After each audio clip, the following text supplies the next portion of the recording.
तो पहुंच गए हम नानक मत्ता गुरुद्वारा।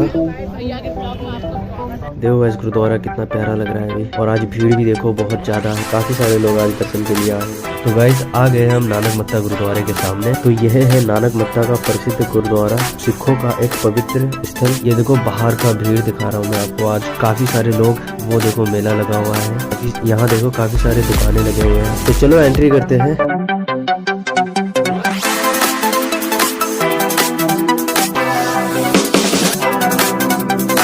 तो पहुंच गए हम नानक मत्ता गुरुद्वारा। देखो गाइस गुरुद्वारा कितना प्यारा लग रहा है अभी। और आज भीड़ भी देखो बहुत ज्यादा है, काफी सारे लोग आज दर्शन के लिए आए हैं। तो गाइस आ गए हम नानक मत्ता गुरुद्वारे के सामने। तो यह है नानक मत्ता का प्रसिद्ध गुरुद्वारा, सिखों का एक पवित्र स्थल। ये देखो बाहर का भीड़ दिखा रहा हूँ मैं आपको। आज काफी सारे लोग, वो देखो मेला लगा हुआ है, यहाँ देखो काफी सारे दुकानें लगे हुए हैं। तो चलो एंट्री करते हैं।